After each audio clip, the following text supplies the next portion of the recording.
e a todas! Sejam muito bem-vindos à comunidade Inspira e Medita, esse projeto que conecta terapeutas à meditação. O meu nome é Cíntia Blanc e nesse vídeo de hoje nós vamos falar sobre Siddhartha Gautama, o Buda de nossa era. Vem comigo?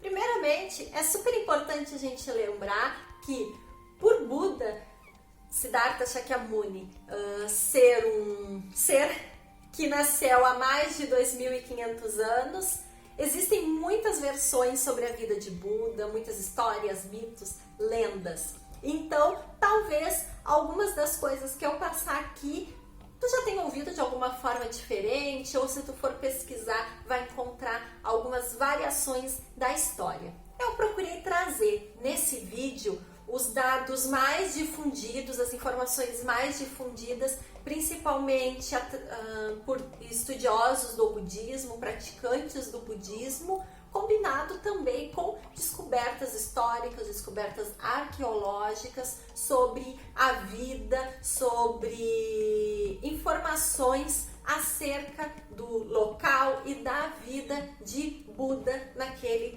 período. Falando um pouquinho sobre os pais de Siddhartha, a mãe de Siddhartha Gautama era a rainha Maya Devi e o pai de Siddhartha Gautama era o rei Suddhodana. Eles eram então os nobres daquela região, de uma clã chamada de Shakya, e eles pertenciam a uma família, a uma linhagem chamada de família Gotama. Por isso que tem essa Siddhartha, tem esse nome. Siddhartha significa aquele que atingiu seus objetivos. O nome Siddhartha significa vontade realizada. Então, Siddhartha Gautama virou uma mudança, uma adaptação do nome Gotama, que é o nome da família. E Shakyamuni é referente à localização, a clã ao qual a família do Siddhartha pertencia, que era a clã Shakya, família Gotama. A localização da onde ficava essa clã, da onde pertenceu esse reinado do rei Suddhodana com a rainha Maya Devi, é localizado no sul de Nepal, bem na divisa com o norte da Índia. Contam várias lendas, várias histórias que o rei e a rainha Maya e Suddhodana eram ótimos reis, eles possuíam muitas virtudes e desejavam muito ter um filho. Conta-se uma lenda que a rainha Maya teria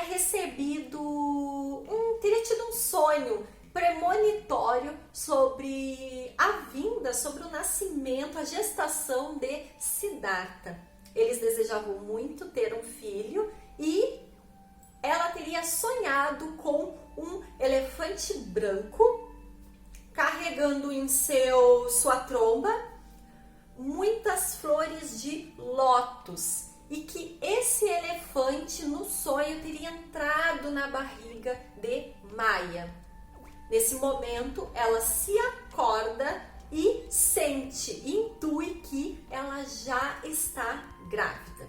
Na época, nesse período de 2.500, 2.600 anos atrás, entre 500 e 600 anos antes de Cristo, era comum nessa região da Índia as mulheres elas terem os seus filhos na casa dos pais.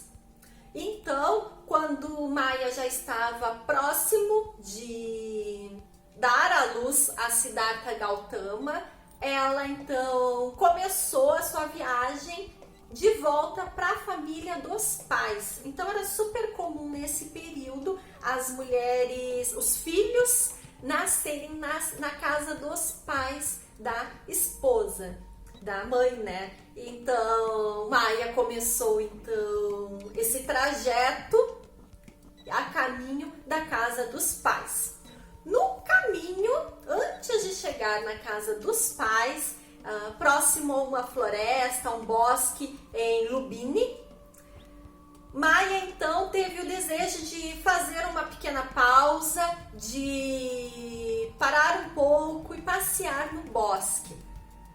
Ela andou um pouco pelo bosque e ao se aproximar de uma árvore, ela começou então Ela sentiu então que naquele momento seu filho iria nascer, que ela iria dar à luz. E foi ali mesmo, embaixo da árvore, no meio do caminho de volta para a casa dos pais, que Siddhartha Gautama nasceu. Conta a lenda que ela não teria sentido nenhuma dor durante o parto, nenhum desconforto, e que no momento que ela intuiu que iria dar à luz, Siddhartha nasceu. Conta-se a lenda também que Siddhartha Gautama já nasceu andando.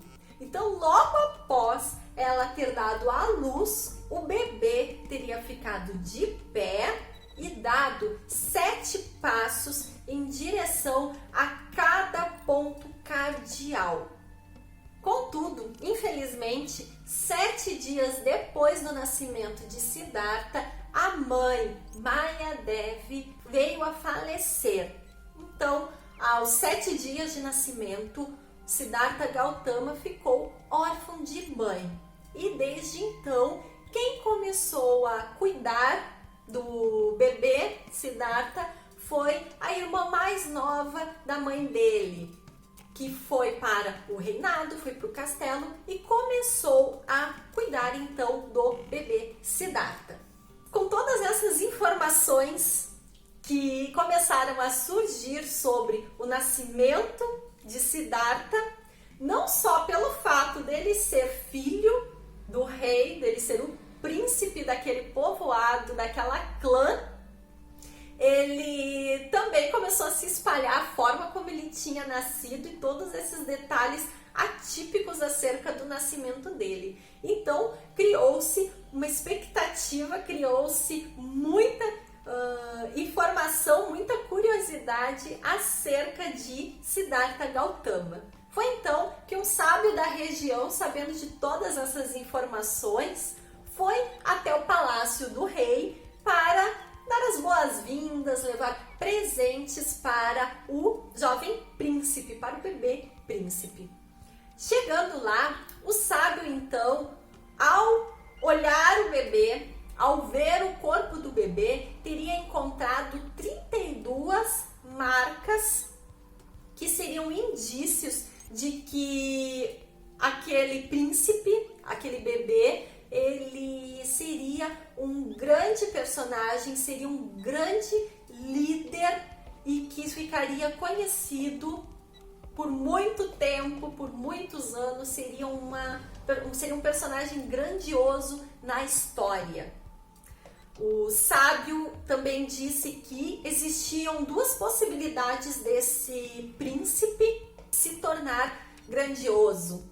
Ele poderia ser muito conhecido por ser um grande governante, um grande líder de guerras, de batalhas, de conquistas, assim como ele poderia ser um grande líder espiritual, poderia ser um grande mestre, um grande sábio. O rei Suddhodana, ao saber dessa premonição, ao saber dessa previsão, ele ficou bem preocupado porque, na verdade, o rei gostaria que o seu filho, o príncipe Siddhartha, fosse o herdeiro de todo o reino. Para tanto, o rei, então, começou a organizar uma rotina de estudos, de práticas e observar atentamente todos os passos do filho, de forma que garantisse que aquela previsão de que ele pudesse vir a ser um sábio, um mestre religioso, não se concretizasse, pois o rei gostaria que o seu filho desse continuidade ao reinado de Suddhodana, na clã de Sakya. Assim, então, o príncipe Siddhartha Gautama começou desde muito jovem a ter aulas de estratégia, de como governar o reinado, de esportes, lutas variadas, técnicas de guerra, estratégias mil que contribuíssem para o príncipe um dia, então, assumir o reinado que o seu pai deixasse. Assim foi que, aos 16 anos, Siddhartha Gautama se casou com Yasodhara, que posteriormente lhe deu um filho chamado Rahula. A princesa Yasodhara, ela é conhecida por ter enorme beleza. Algumas histórias dizem que ela seria meia-prima dele, mas de fato foi escolhida para ser a futura também governante junto com Siddhartha do reinado. Contudo, mesmo casado, já tendo filho, o Siddhartha ele era muito curioso, ele era muito questionador. Adorava fazer pesquisas, conversar com as pessoas do palácio, mas tudo muito observado pelo seu pai.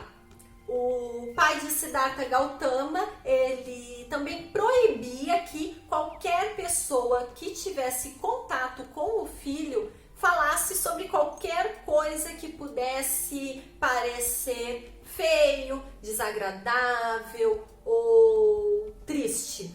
Siddhartha Gautama não tinha conhecimento sobre o que era morrer, sobre o que era passar dores, sobre o que era envelhecer, sobre outros tipos de tristezas e mazelas.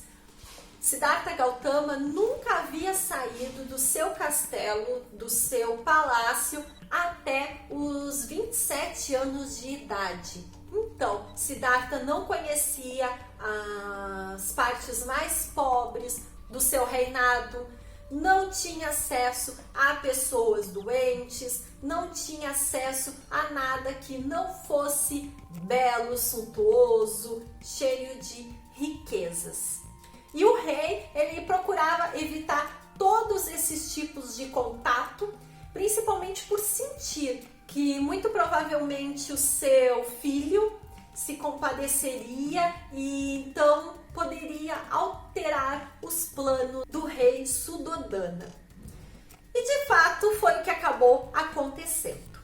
Aos 27 anos mais ou menos, o príncipe Siddhartha Gautama tinha um escudeiro que era seu companheiro em todas as atividades que ele fazia. Ele estava sempre junto de Siddhartha. O escudeiro dele se chamava Shana. E Siddhartha começou então a questionar Shana sobre como era a vida fora do reinado, como eram as outras coisas, se todas as pessoas viviam como ele vivia. E de fato Shana explicou que não, que as coisas eram muito diferentes. Motivado por essa curiosidade, Siddhartha então começou a sair às escondidas do palácio. À noite, Shana levava roupas mais humildes, levava roupas próximas ao que os camponeses utilizavam, ao que as pessoas mais pobres utilizavam, para Siddhartha se vestir e poder passear pela cidade sem ser reconhecido. Começou assim então as descobertas e os aprendizados de Siddhartha Gautama sobre a vida. Ele ia então à noite passear pelas ruas da cidade acompanhado do seu escudeiro Shana. Foi então que ele teve os 3 mais famosos aprendizados e choques de realidade que são mencionados em várias histórias budistas.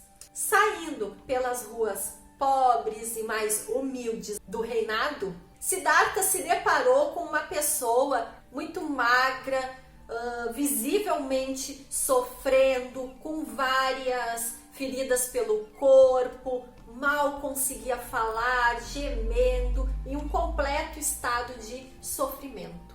Buda nunca tinha visto alguém numa situação daquela e perguntou ao seu escudeiro o que estava acontecendo com aquela pessoa, o que ela tinha na pele, o que ela tinha na fala, por que tinha aqueles sons, por que estava daquele jeito. Foi quando Channa explicou: essa pessoa está doente, ela está mal, ela está sofrendo de dor. Siddhartha Gautama nunca tinha visto alguém com dor, alguém doente antes na sua vida. Um outro dia, passeando pelas ruas mais pobres, mais humildes, ele encontrou um senhor muito idoso, já super debilitado pela idade avançada, cabelos muito brancos, e Siddhartha também nunca tinha visto alguém nessa situação. E perguntou para o seu escudeiro Channa o que era aquele ser, o que tinha aquele ser. E Channa explicou que aquilo ali era uma pessoa idosa, era uma pessoa mais velha, e que aquilo acontecia com todo mundo. Tanto ficar doente, ter uma doença, ter uma dor, era algo que qualquer um e todos poderiam passar, assim como ficar velho também. Então, a debilidade que a idade avançada traz era algo que era passível de todos viverem também. Siddhartha nunca tinha visto alguém naquela situação. Em um outro dia, também saindo às escondidas pelas ruas, ele viu passando um funeral pela rua e viu que as pessoas estavam extremamente tristes, acompanhando o corpo por aquele funeral nas ruas. Siddhartha perguntou para Channa o que era aquilo e Channa respondeu que aquela era a morte e que também todos os seres vivos eram passíveis de morrer, iriam morrer algum dia, e que as pessoas que ficassem, que continuasse vivo, iria também sofrer pela morte do seu ente, da pessoa querida, e que a morte fazia parte, todos iriam um dia deixar de existir. Siddhartha ficou muito impressionado com os aprendizados que teve, que definitivamente não foram ensinados pelo seu pai. Em uma outra saída, Siddhartha Gautama encontrou um meditante. Encontrou uma pessoa sentada em postura de lótus, postura completamente ereta, se mostrando muito concentrado e com uma tigelinha em frente a ela, em que tinha alguns pedaços de alimento, algumas doações dentro da tigela. Siddhartha então perguntou para Channa o que era aquele ser. E Channa respondeu que era um meditante, que era um ser, era uma pessoa que já não era mais apegada aos bens materiais, era uma pessoa que era muito sábia, que tinha um grande conhecimento e uma grande ligação espiritual. Se aproximou desse ser meditante e o olhou nos olhos. Quando Siddhartha olhou nos olhos desse meditante, Siddhartha teria sentido uma paz muito grande, teria sentido uma conexão muito grande com aquela pessoa, teria sentido um bem-estar e uma coisa muito boa em ter contato com aquele ser meditante. Voltou então para o castelo, para o seu palácio, avisou o seu pai, a sua esposa, que estava abandonando a vida no castelo e queria seguir uma busca pelo sentido da vida, por uma conexão espiritual, pelo autoconhecimento, pela sabedoria, e que ele não via que os aprendizados que ele tinha tido ali no castelo, com toda a sua riqueza, com todo o que ele estava aprendendo para ser um governante, lhe preenchiam como pessoa. Então ele iria sair para fazer essa busca pessoal. Siddhartha Gautama então abandonou a vida de príncipe e saiu com a roupa do corpo rumo a novos aprendizados. Então, aos 29 anos, depois de ter abandonado a vida no castelo, saído em busca então de aprendizados, Siddhartha Gautama encontrou seu primeiro mestre, que foi o mestre Alana Kalama, em que esse mestre ele lhe ensinou práticas denominadas como os domínios do nada. Siddhartha permaneceu durante um tempo com esse mestre e em pouco tempo ele já sentiu que tinha aprendido tudo o que tinha que aprender com esse mestre, sentiu que já dominava essa técnica, esse ensinamento que esse mestre lhe passou e foi em busca de um novo mestre, abandonou esse primeiro mestre e seguiu em busca de um novo mestre. Então, segundo o mestre que Siddhartha Gautama encontrou nessa sua busca pela sabedoria, pelo autoconhecimento, pela paz interior, Siddhartha encontrou então o Dakka Ramaputta, em que lhe ensinou uma prática denominada os domínios além do pensamento. Siddhartha também passou um tempo com esse mestre e, algum tempo depois, percebeu que já tinha também dominado essa técnica, já tinha aprendido os ensinamentos que essa técnica poderia lhe passar. E então, deixou este mestre e seguiu a sua jornada em busca de novos aprendizados. Mais ou menos 2 anos, então, depois de ter saído do palácio de seu pai, saído do reinado onde ele foi criado, ele ficou esse tempo de 2 anos mais ou menos com esse primeiro e segundo mestre, ele se juntou então a um grupo de ascetas sadhus. Esse grupo de ascetas sadhus, eles viviam na floresta de Uruvela, em que tinham rotinas, eles tinham práticas extremamente restritivas. Os ascetas, eles passavam o dia inteiro em meditação, sentados em postura meditativa. Eles não podiam, inclusive, nem aceitar doações das pessoas de alimentos. Eles se alimentavam apenas de frutos que caíssem das árvores. Então, nem colher o fruto da árvore não era permitido nesse grupo que ele tinha se unido. Só poderia comer algum fruto que caísse da árvore. Eles não podiam ter a ação de tirar o fruto da árvore. Água também. Água, eles só poderiam tomar água da chuva, quando chovesse, ou então beber a água acumulada do orvalho das folhas, das plantas, das árvores. Então essas eram mais ou menos as diretrizes do funcionamento desse grupo de ascetas.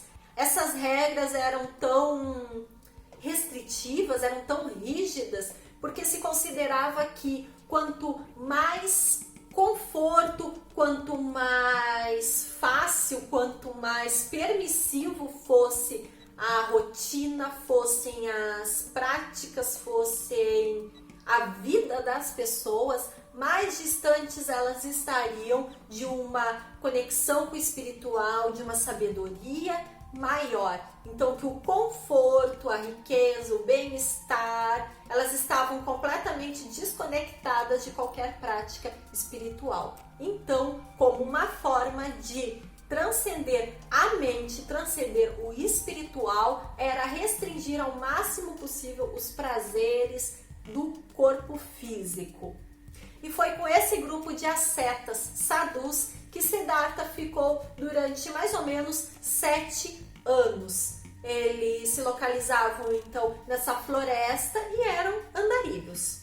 Nesse grupo também de ascetas faziam parte 2 primos de Siddhartha Gautama, Conta-se que era um grupo de mais ou menos 6 pessoas, 6 andarilhos, esses ascetas sadhus, e 2 desse grupo eram primos de Siddhartha. Um era Ananda e o outro era Devadatta. Eles eram irmãos, Ananda e Devadatta, primos de Siddhartha Gautama. Passados mais ou menos 7 anos, Siddhartha já estava com o corpo super debilitado, estava muito fraco, a ponto de mal conseguir ficar em postura meditativa. Então, embora a única ação que eles tivessem de corpo fosse ficar sentado meditando, até o ato de ficar nessa posição já estava sendo muito difícil para Siddhartha. Um dia, então, eles estavam fazendo uma prática meditativa, eles estavam próximos de um rio, que ficava perto de uma aldeia, de um povoado, onde Siddhartha estava em postura meditativa e viu passando próximo a ele no rio um barco onde havia um músico ensinando um garoto a usar um instrumento de cordas. Esse músico, então, ele começou a mostrar a afinação e a dinâmica do instrumento para esse garoto e mostrou que a corda do instrumento, quando está muito solta, ela não produz um som agradável e dificilmente vai conseguir também tocar alguma música com a corda muito solta. Contudo, o músico também mostrou a consequência de quando se aperta muito a corda de um instrumento. Ela arrebenta. E mostrou isso para a criança, de que quando se deixa também muito apertada a corda, não vai conseguir tocar o instrumento, porque muito provavelmente ela vai arrebentar. Nesse momento, Siddhartha, observando esse diálogo em frente, próximo a ele, Siddhartha teve então um aprendizado, que foi que a vida deveria ser mais ou menos como as cordas desse instrumento, em que se estão muito soltas, a pessoa não vai produzir muita coisa, a pessoa não vai ter muitos aprendizados, não vai avançar muito. E fez essa relação mais ou menos com a vida que ele tinha lá no palácio, em que a vida dele seria a corda solta, lá no palácio. Contudo, a vida que ele estava levando ali com os ascetas seria o oposto, seria a corda arrebentando, já que essa era a sensação que ele tinha de corpo, que o corpo dele, que ele estava quase morrendo, que o corpo dele estava se desfazendo como a corda que arrebentava. Logo, Siddhartha então entendeu que não se deveria cair em nenhum dos dois extremos, nem de máximo e nem de mínimo. Aí surgiu o ensinamento muito popular no budismo, que é o caminho do meio. O caminho do meio, então, é nem a extrema permissividade e nem a extrema restrição. Procurar um caminho do meio que consiga unir o melhor das duas situações, o que for mais apropriado das duas situações. Nesse momento, então, Siddhartha se levanta da sua postura meditativa e uma moça que estava ali próximo lhe oferece uma tigela de comida e Siddhartha aceita e come. Ao comer esse alimento, sair de sua postura meditativa, seus colegas ascetas, os outros companheiros de meditação de Siddhartha, se revoltam totalmente contra Siddhartha Gautama e o chamam de traidor, dizem que ele é fraco, que ele não conseguiu se manter na prática, ser fiel à prática meditativa e ao que os ascetas consideravam o mais certo, consideravam como um caminho para a sabedoria maior, para a iluminação. Eles então abandonam Siddhartha, deixam Siddhartha sozinho, seguem com as suas práticas e deixam Siddhartha sozinho. Siddhartha ainda tentou argumentar sobre o ensinamento que ele teve com buscar um caminho do meio, não ir para os extremos, mas de nada adiantou. Siddhartha, então, depois de ser abandonado por esse grupo dos ascetas, que se revoltaram totalmente com essa conduta dele em ter mudado o que ele deveria fazer, Siddhartha passa, então, por volta de 6 anos andando sozinho, como andarilho, pelas florestas, pelos povoados da Índia. Existem muitas histórias, como eu disse, que envolvem a vida de Buda. E lá no começo eu disse para vocês que desse grupo de ascetas tinham 2 primos de Buda. Um era Ananda e o irmão dele era Devadatta. Existem muitas histórias budistas que contam que Devadatta era muito invejoso. Tinha uma profunda inveja da vida de Buda. Tanto quando Siddhartha ainda era um príncipe e morava no palácio, há histórias que contam que Devadatta teria tentado se casar com Yasodhara antes de Siddhartha ter se casado com ela. Há histórias que contam também de presentes que Siddhartha teria dado a esse primo e o primo ter jogado fora, ter desfeito os presentes na frente de Siddhartha. Então tem várias histórias dessas. E algumas histórias também contam que Devadatta, esse primo de Siddhartha, teria ficado muito revoltado com a saída dele do grupo dos ascetas e teria inclusive tentado por várias vezes matar Siddhartha Gautama. Há histórias que contam que ele teria dado alimentos envenenados, que ele teria tentado jogar pedras, jogar pedras do alto de algum lugar, estando Siddhartha na parte de baixo. Teriam acontecido inúmeras situações nesse sentido.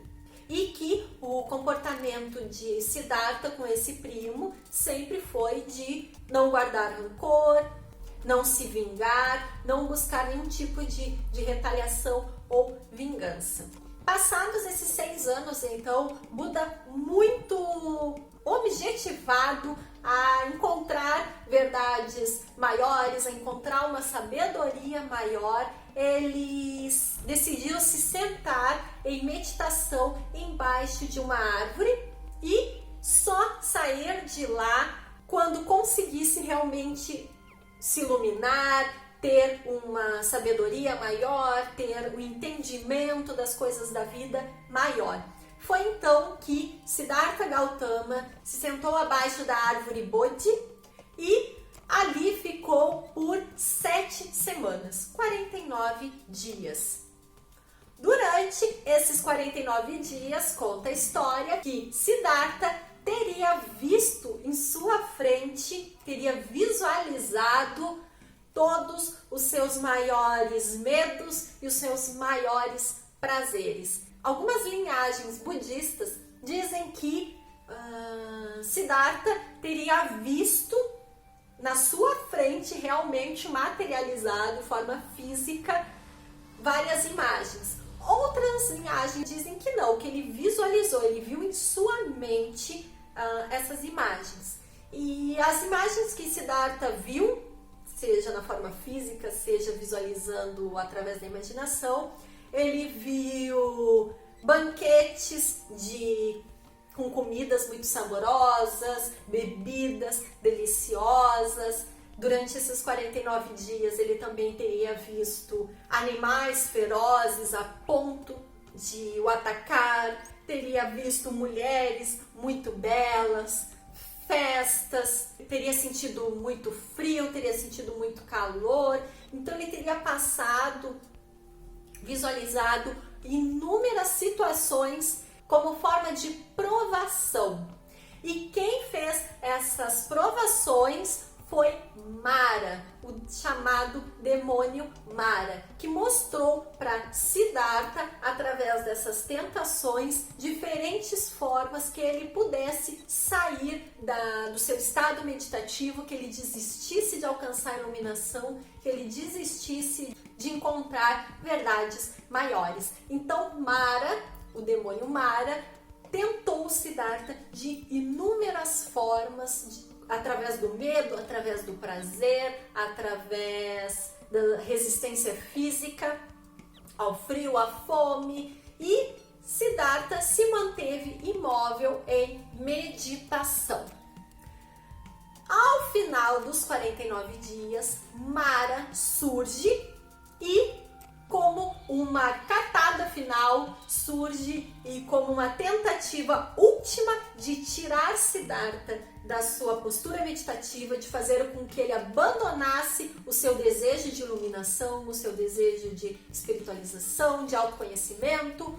Mara então diz para Siddhartha Gautama: de que adianta você estar aqui sozinho fazendo tudo isso, resistindo a todas essas coisas e se privando em postura meditativa? Se tu atingir a iluminação, ninguém vai acreditar. Tu não tem nenhuma testemunha aqui de que tu te iluminou, de que tu atingiu alguma consciência maior. O demônio Mara fez isso para tentar o ego, ver se através do ego e do desejo de reconhecimento, Siddhartha abandonaria então o estado meditativo. Nesse momento, Siddhartha Gautama então, ele desfaz as mãos que estavam em postura meditativa e com a mão direita ele toca o chão, tenho a terra como testemunha. Não importa se vão acreditar em mim ou não, a terra será a minha testemunha e isso me basta. Nesse momento, o demônio Mara se desfaz e Siddhartha atinge a iluminação, sendo então, a partir daí, chamado de Buda, que significa iluminação, ser iluminado. Após esse fato, depois da iluminação de Buda nessa árvore, Buda permanece ainda sentado em postura meditativa durante mais 7 dias, em que, depois de ter tido todos esses aprendizados, depois de ter transcendido todas essas situações e condições desses 49 dias, ele consegue aprender outras coisas, ele recebe outros ensinamentos, tem outros entendimentos, e depois de 7 dias ele decide então se levantar da postura meditativa e ir ao encontro de pessoas. Ele decide então que aquele conhecimento que ele adquiriu, essa sabedoria que ele adquiriu durante o período meditativo, não deveria ficar guardado para ele. Ele não deveria restringir o acesso a todos os ensinamentos que ele teve, e sim que ele deveria procurar outras pessoas, quem tivesse disposto a aprender, quem tivesse disposto a ouvi-lo, para ele compartilhar as coisas boas que ele tinha aprendido. Foi então que Buda Shakyamuni se levanta do seu estado meditativo e sai andando pelos lugares, compartilhando os seus saberes, compartilhando ensinamentos. Dentre suas andanças, ele acaba encontrando aquele grupo de ascetas ao qual ele pertenceu. Quando o grupo olha Siddhartha, olha o Buda Shakyamuni, imediatamente eles identificam, eles conseguem ver que ele tinha atingido a iluminação. Percebem toda uma aura diferente em torno de Siddhartha, em torno do Buda Shakyamuni, percebem a diferença no seu olhar, no seu estado de espírito, na sua palavra, sente uma energia completamente diferente da que ele tinha quando participava desse grupo de ascetas. Nesse momento, o grupo esse antigo grupo de ascetas passa a seguir Buda por onde ele vai. Então, os primeiros discípulos, os primeiros seguidores das palavras, dos ensinamentos de Buda foram esses integrantes do grupo de ascetas que ele pertenceu. Exceto o primo dele, Devadatta, que se nega a seguir o primo, se nega a ser submisso de alguma forma ou aceitar algum tipo de autoridade que fosse do primo Siddhartha Shakyamuni. Então, ele não se une a esse grupo que começa a seguir Buda. Os demais, então, se tornam os primeiros seguidores do Buda. Dentre esses, o primo Ananda de Siddhartha, ele é conhecido como o maior seguidor de Buda, como o mais fiel, sendo o que de todos os primeiros seguidores, ascetas do Buda, Ananda foi o que realmente permaneceu até o fim da vida com Buda. Os demais seguiram Buda durante muito tempo, alguns a pedido de Buda ou por vontade própria, saíram da presença de Buda, se afastaram da presença de Buda para levar o que eles tinham aprendido para outros lugares. Então teve alguns desses discípulos, desses primeiros seguidores de Buda, que se afastaram de Buda com a intenção disso, de levar também o que eles tinham aprendido, as coisas boas que eles tinham aprendido para outros lugares e também não ficarem centrados só ali na presença e em acompanhar Buda por onde ele andou. Buda, então, durante todos os anos restantes de sua vida, seguiu como um andarilho, passeando por todos os lugares, andando, visitando povoados, visitando famílias, visitando clãs. Em alguns lugares ele era extremamente bem recebido. Conta-se que alguns reis, muito tocados pelas palavras de Buda, o ajudavam com alguns alimentos, com algumas vestes, o ajudavam a seguir a sua caminhada até algum outro lugar que Buda quisesse ir. Outros reis, outros povoados não recebiam Buda bem, ele então se afastava, ia para outros lugares, mas Buda sempre viveu. Ele viveu até os 80 anos de idade e até os 80 anos de idade Buda não teve uma residência fixa, sempre andou por onde o acolhessem e vivia ele e os seus seguidores, aquele grupo que seguia Buda, sempre sobrevivendo apenas com a doação dos lugares, das pessoas que os ajudavam. Conta-se também algumas lendas de que Ananda, esse primo de Buda, foi o primeiro, e foi por sugestão de Ananda que as mulheres começaram a ter participação em acompanhar Buda em alguns deslocamentos. Então se conta que a inserção de mulheres, porque lá naquele primeiro grupo de ascetas só eram permitidos homens, e nessa época também a maioria das práticas religiosas eram restringidas a homens, teria sido Ananda quem teria intervindo, teria sugerido a Buda que mulheres também pudessem ouvir os ensinamentos de Buda, que as mulheres também pudessem acompanhar e interagir e fazer parte de grupos em que Buda transmitisse seus ensinamentos. Existe uma outra história também sobre Buda. Existem muitas histórias sobre todos os lugares que Buda passou e ensinamentos que ele deu e situações boas, situações ruins que ele passou. E uma das situações que comenta é que ele teria voltado ao palácio em que ele passou a sua infância, sua primeira idade adulta, e teria reencontrado seu pai, sua ex-esposa, e o seu filho. Ele, ao olhar o pai, ele teria então beijado os pés do pai como um sinal de reverência, como um sinal de agradecimento pelas boas intenções do pai, pelo que o pai proporcionou nos primeiros anos de vida dele.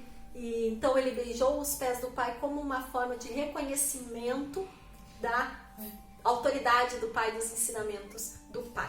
Contudo, ao encontrar a sua ex-esposa, a situação não teria sido tão agradável, não teria sido tão amistosa.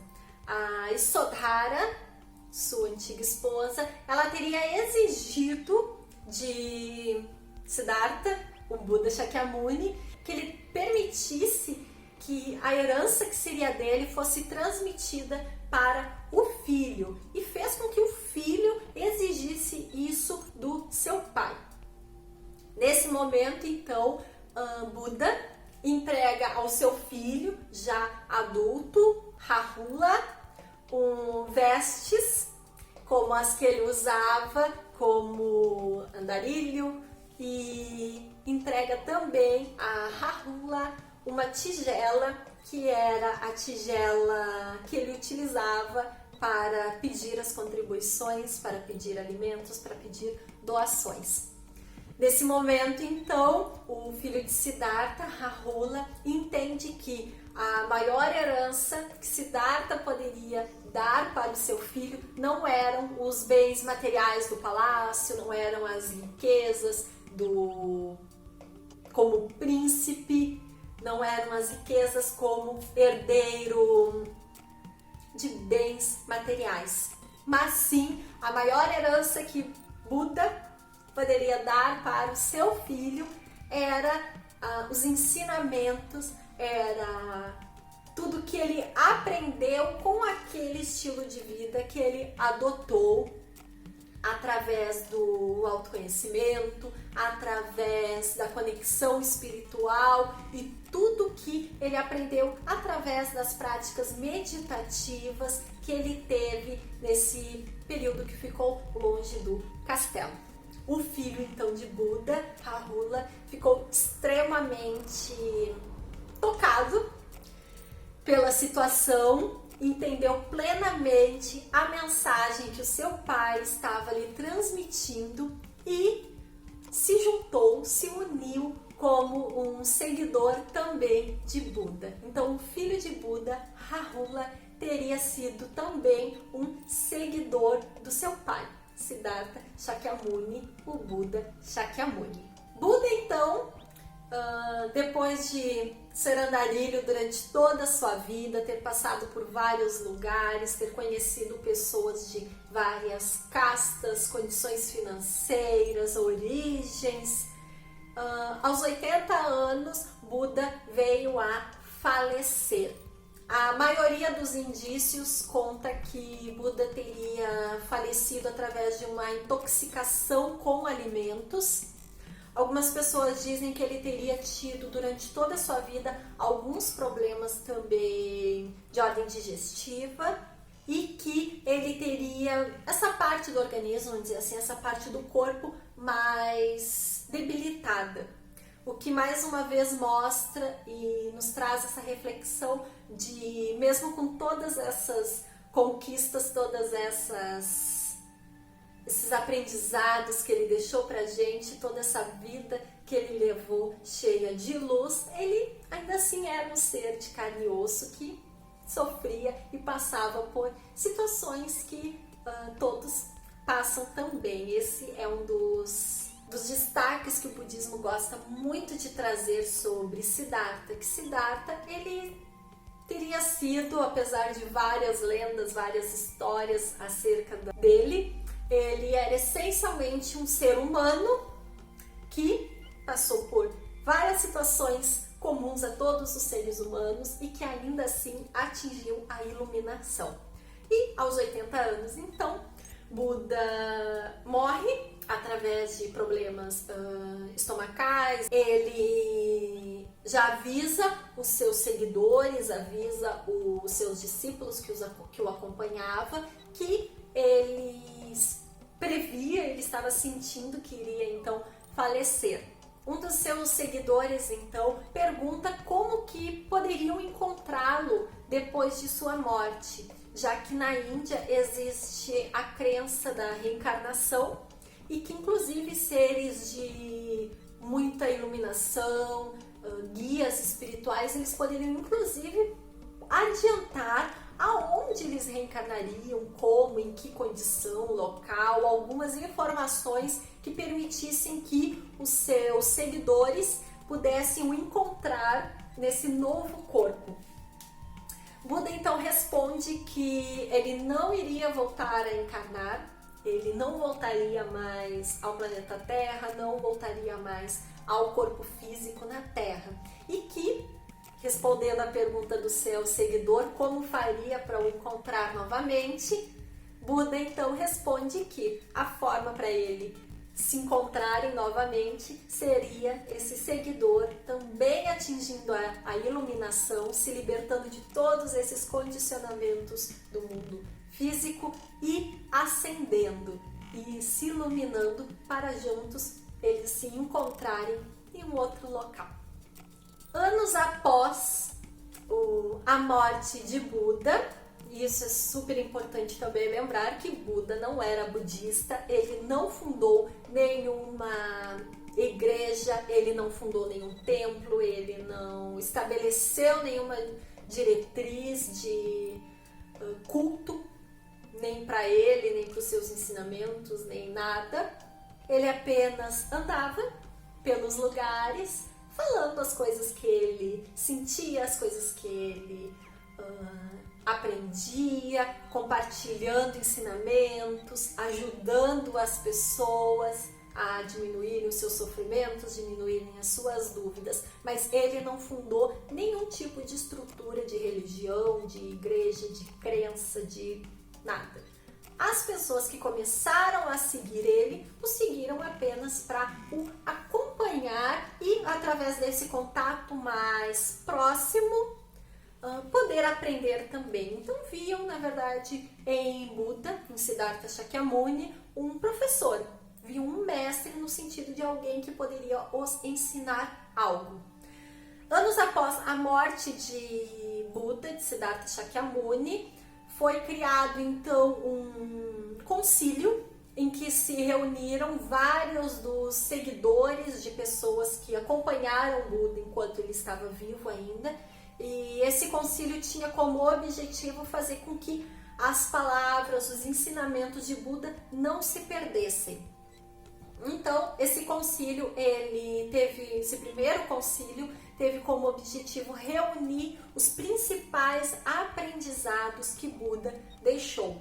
E sendo Ananda um dos primeiros seguidores de Buda e que permaneceu com Buda até o fim de sua vida, Ananda então ficou como responsável de transcrever, deixar registrado o máximo de coisas que ele se lembrasse, e por conviver com Buda todos os dias durante quase 40 anos, Ananda então começou um processo de transcrever, registrar todos os ensinamentos que Buda deixou. Outros seguidores, a partir desse concílio, então, outros seguidores de Buda decidiram ir para terras mais distantes. Então, a partir desse concílio, tiveram mestres que começaram a ir para terras mais longe de forma a espalhar os conhecimentos que eles tiveram através do convívio de Buda. E para encerrar esse nosso vídeo de hoje, eu vou deixar uma frase que é atribuída a Buda, que acho que exprime bem essa ideia de que o budismo tanto pode ser uma religião como uma filosofia de vida e que o que importa é não o rótulo, mas sim a essência. Então, uma frase que é atribuída a Buda diz o seguinte: o verdadeiro culto não reside em oferecer incensos, flores, ou outros objetos materiais, mas em esforçar-se para seguir o mesmo caminho daquele que se venera. Então, nessa frase, Buda fala da importância de seguirmos os bons exemplos e de focarmos a nossa evolução espiritual, mental, não em oferendas materiais, mas sim em buscar verdadeiramente seguir como aqueles que nos inspiram, como aqueles que nos trazem coisas boas. Então eu encerro esse vídeo por aqui. Existem muitas histórias de Buda, a gente pode continuar falando também de outras pequenas histórias de lugares que ele já passou e falarmos sobre isso em outros vídeos. Pode ser bem bacana se tu gostou da ideia, se tu vai te interessar por isso, tu me manda mensagem, tu comenta que a gente pode organizar uma sessão de vídeos sobre isso. E nos vemos então nos próximos vídeos. Gratidão a todos, gratidão por estarem aqui no Inspira e Medita e nos encontramos nos próximos vídeos.